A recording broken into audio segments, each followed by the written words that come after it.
Okay, hello everyone. It is July 29th, I believe, 2025, and wanted to talk about some of the announcements that have come out of the last several days of new trade deals between the United States and countries like Japan, Indonesia, and the European Union.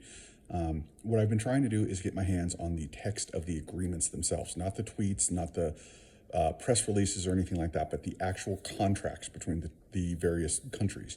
And as best I can tell, they do not exist. They are not available anywhere that I can find. And what I found in various news articles is that no such text has been made. There have been some drafts put together, but they are very much in the formative stage and are not close to finalized.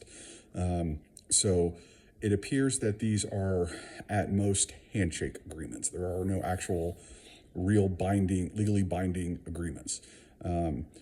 So I want to talk about a couple of the points on them. There's a lot to talk about. I'm going to focus on the investment in the United States. This is something that's really being crowed about online. And I think some information is important here. The Japanese, according to Trump, pledged to invest well over $500 billion in the United States as part of their deal. The European Union was going to invest over $600 billion as part of their deal. This is not real. The Trump announced the deal with Japan after a 70-minute phone call with the head of the Japanese negotiation delegation. He got off the phone. Literally, that was it. There was no exchange of a memorandum of understanding, a settlement agreement, anything like that. He just had the phone call, got off, and immediately announced it. The lead Japanese negotiator has come out and talked about the, what was it, $550 billion or something Japan was supposed to invest. Trump has said that that will be invested solely at his discretion. It'll be invested by Japan, the United States. He does not define what means Japan. Does it mean the Japanese government, private Japanese companies, Japanese banks, whatever? And that these will be invested in deals in which the Americans will get 90% of the profits and the Japanese will get 10%.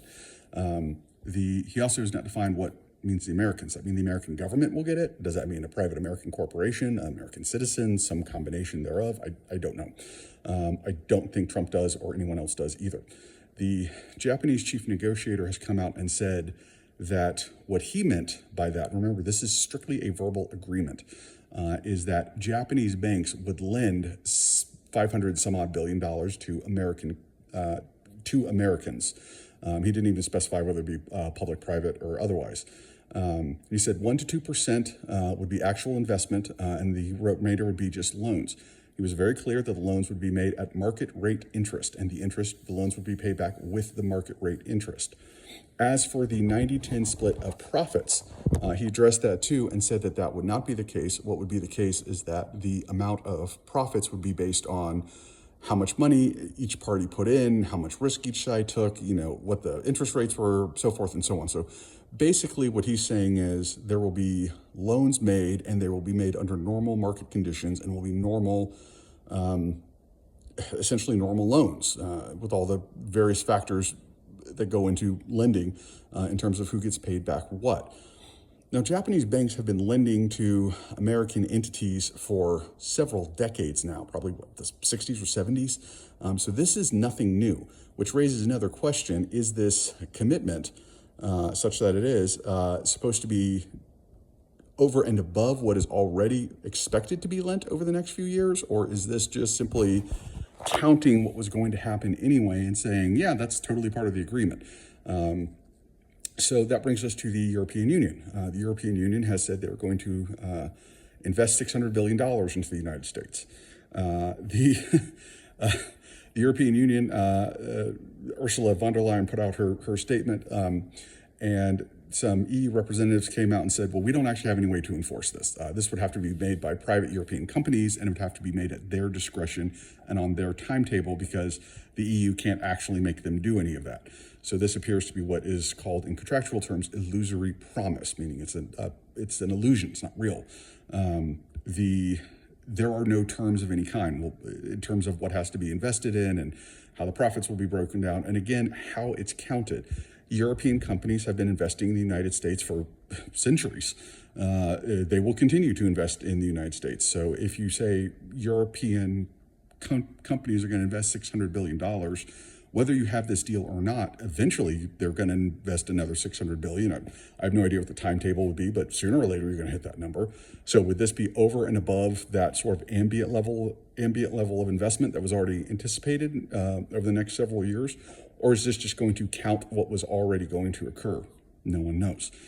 The third part of it is the European Union has pledged to purchase $750 billion of American energy products over the next 3 years. This would be oil, liquefied natural gas, and nuclear fuel. This one's a tad bit more specific. Now, here's what's interesting about this one, is that at first glance, this seems actually reasonably possible. The European Union has recently passed a sanctions package in which they have decided to wean themselves off of all Russian energy by the end of 2027. So the idea that they would turn to the United States, who's a major energy exporter, to replace Russia certainly seems like a pretty reasonable thing. So here's the first of several questions. The United States currently exports about $100 billion a year of energy products to the European Union. So is this $750 billion, is this on top of that? So in the next 3 years, we could be reasonably expected to export $300 billion of energy products to the European Union prior to this deal. Excuse me. So does this mean that there will be, on top of that $300 billion, an additional $750 billion, meaning a total of a little over $1 trillion? Or is that $300 billion part of the $750 billion, and really it's a $450 billion pledge? Don't know. Neither does anyone else, as best I can tell. Again, this has never been drafted. No one's written this down. There was a draft put together a few weeks ago, presented to Trump by the American team. It was never presented to the Europeans, and Trump didn't like it. So it hadn't even been sent to the Europeans to see whether or not they would agree on it. What is going to happen here is very much up in the air. And again, I will point out, this is completely non-binding. Nobody's bound by any of this. And there's no legal recourse if none of these purchases don't happen. But here's the other thing. Does the U.S. have another $150 billion worth of LNG, oil, and nuclear fuel to sell each year for the next 3 years, sitting on the shelf ready to go? This is obviously a very short-term time period. It's not like they're saying, okay, well, we're going to build a new pipeline, and we're going to build a new field or a new export facility or something like this. In this time period, we would have to use existing infrastructure and existing production. In 3 years, you could maybe you could have some increase in production in that period, but at this scale, it wouldn't be much. So who are we not going to sell some of our energy to come up with this supply for the Europeans? Are we going to drain stockpiles? Are we going to not sell to Asia or South America or something like that? No idea. Do we have the shipping capacity to get all of this extra energy to Europe in this time period? No idea. Are the Europeans actually going to buy it? No idea. I would say probably not. The Europeans have been cutting a lot of deals with the Qataris, with the Saudis. Obviously, they're buying a lot from Norway. They're buying some from the British. They're trying to buy more and more from places like Libya. So I would be surprised if this one actually happened at anywhere near the scale. Now, again, you can pretty much count on they're going to buy at least $300 billion worth of American energy products over the next 36 months because that is their current rate of purchase. I would not be surprised if they bought a little more than that as they cut off more and more Russian supplies. I'm, of course, remembering Trudeau in Canada a few years ago when the Europeans came over and said, we want to buy a lot more LNG and oil from Canada. And he said, well, we don't want to sell you that because that's bad for greenhouse gas emissions. And oh boy, fun times. So the point of all this is that none of these agreements are written down. Massive details have not been worked out. And I'm just talking about the investment. I haven't even gotten into the actual tariffs, which is a whole nother ball of wax. But the main thing is that what we are being told in American media is not at all what the Europeans and the Japanese are telling their own people about how this is going to work. In fact, what they are telling them is, by and large, this will not happen, or if it does happen, it will be at the discretion of private industry and will be done according to normal market conditions. So my point of all this is by and large fake news. Now, the tariff rates themselves, there's a little more reality to that. I'll get into that in another video. But all these big investments, and by the way, if you go through the last several months since Trump's been president, apparently he has, according to him, secured several $1 trillion worth of investments in the United States within just a period of a few months. That is absolutely false. There's absolutely no way anything even close to that's going to happen, not even close.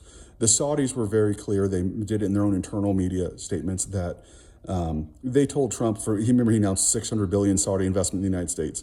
They told Trump, put any number in you want. We don't care. You release, they wanted some export controls lifted. They say, you agree to lift those. You can put out any statement you want, any number you want, and we will not disagree with you. Now, they're in no way, shape, or form bound to actually follow it, but they're not going to publicly disagree either because he did lift the export controls that they wanted.